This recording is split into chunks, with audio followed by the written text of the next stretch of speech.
All right. We're going to get back into the... Oh, did y'all see this? Apparently, Zion Williamson.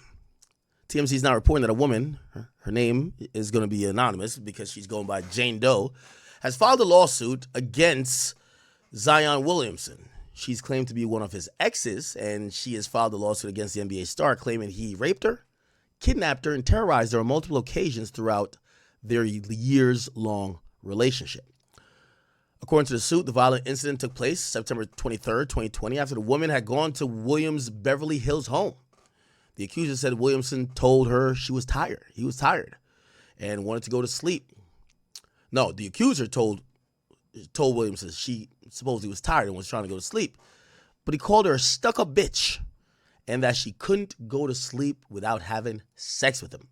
Williamson then pinned her down on the bed, sexually assaulted her. Afterwards, the lawsuit stated he took her phone, threw it, and then choked and screamed at her for talking too much. The woman alleges Williamson emitted an odor of alcohol during the encounter, and days later, on October 10, 2020, the accuser alleges Williamson raped her again after he got angry that she wanted to leave to visit friends in San Diego. According to the suit, Williamson then took her phone and laptop. Following the sexual assault, prevented her from getting medical care. These two incidents were not isolated. According to the lawsuit, Williamson continued to abuse, rape, assault, and batter the plaintiff in California and other states, including Louisiana, Texas, until the relationship ended in 2023.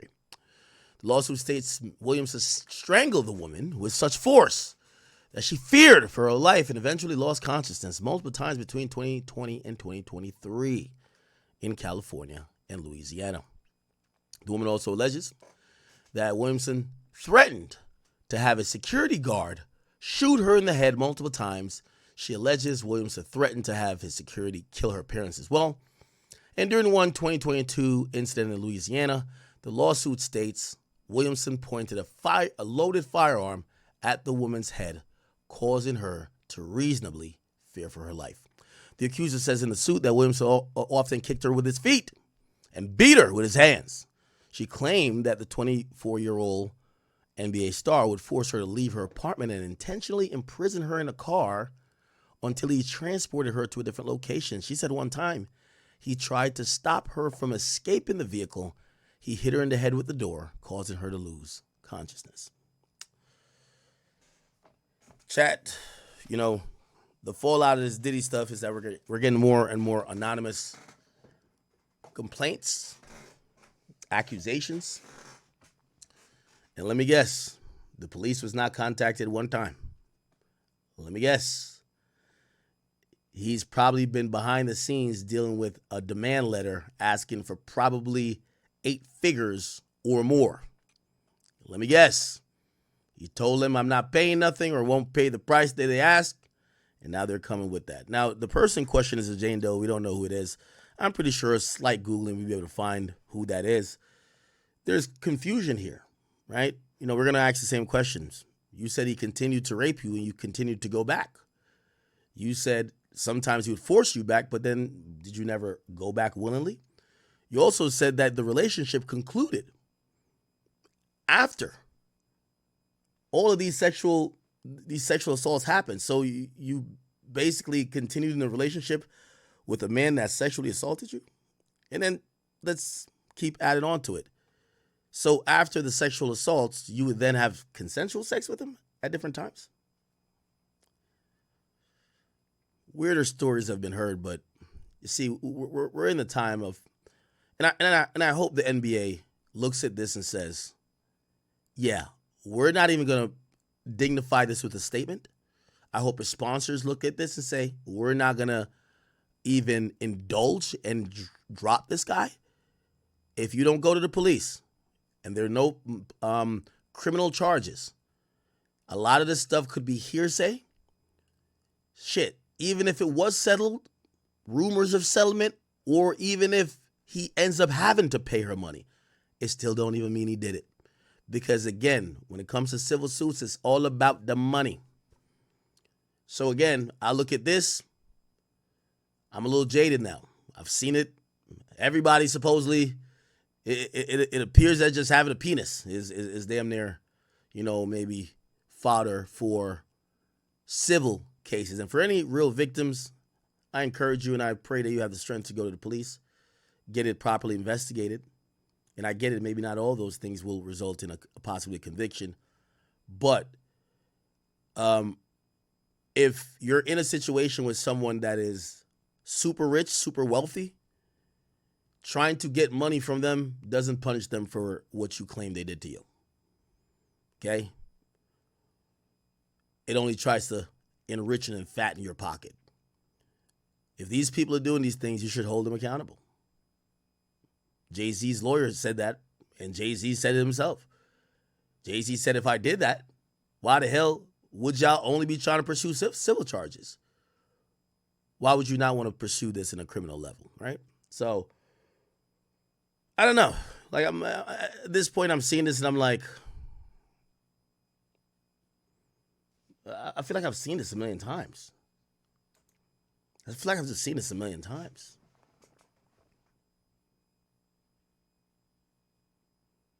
I keep telling y'all, this Diddy case, even though no one is standing with Diddy on abuse and on certain other things that just as men, as humans, and as regular traditional people we're not with, but if Diddy actually beats this case, it's going to severely hurt real victims, because I think we're starting to get a general consensus that a lot of these people, they only blow the whistle when they start to see a monetary incentive.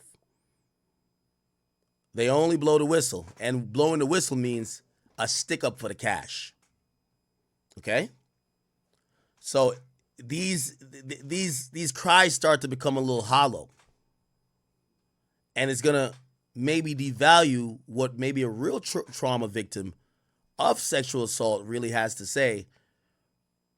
And maybe their claim doesn't go through for whatever reason, but we're going to look at them and just be like, yeah, we just see this bullshit all the time at this point. Unfortunately, half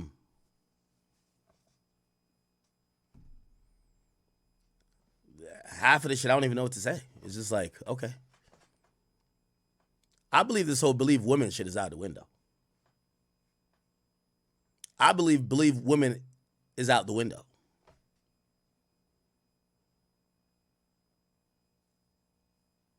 There's too much incentive. How to Man says, see what I'm saying? Niggas be over whooping with scallywags. Them hyenas make me uncomfortable. I ain't never a nigga that make money chasing women, but I see a lot of niggas get women chasing money.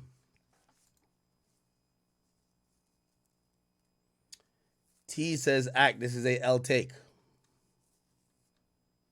How's this a L take? You think Zion did it? I don't know Zion. I don't know how he acts around women. I'm just trying to tell you, currently, when I see things of this nature, I'm going to be honest with you. I'm in the wait and see crowd now. Like, oh, okay, wait and see. I'm only imploring the sponsors, don't abandon this man until you have some actual proof. Because it takes nothing, and there's no repercussion against a false allegation, against a complete smear campaign. And the way, unfortunately, right now, the new way to do a legal extortion is to make up an erroneous claim, tell the person, I'm going to go public unless you give me this much money. It's legal extortion. It's legal defamation. He has no legal recourse against this woman if she's completely lying. Hey, you just defamed my whole character. My whole reputation is now out the window. Could he sue? No. Because the way you could say anything about someone is to put it in a lawsuit. You just allege it. Yeah, this person did this. Even if it's not proven, it's like, okay, oh well.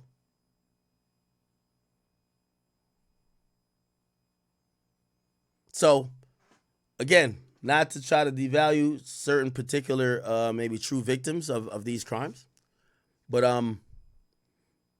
I hope, I remember the Me Too movement at a time where it was like, It was the way that women with no voices had a chance to speak up against people with voices. And then collectively, people who wanted to believe those women and wanted to give them some power, they would do this cancellation. Hey, we're not going to support this guy's business anymore. We're not going to support him for whatever. If he has sponsors, we're going to make sure the sponsors don't rock with him. These days, we don't know what's true and what's not.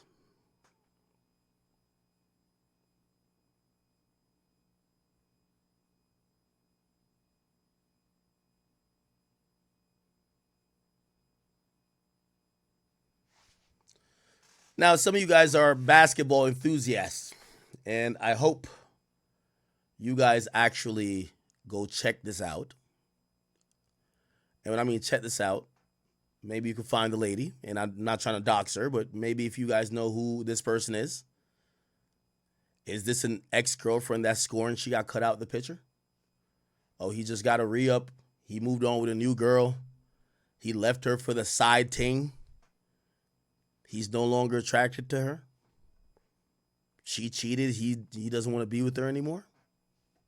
How did the relationship end? She's only bringing this now. I mean, let's go back. She's talking about things that happened in 2020. She claims the relationship ended in 2023. She stayed with him 3 years after the rape. She considered that she was in a relationship with him 3 years after the sexual assault.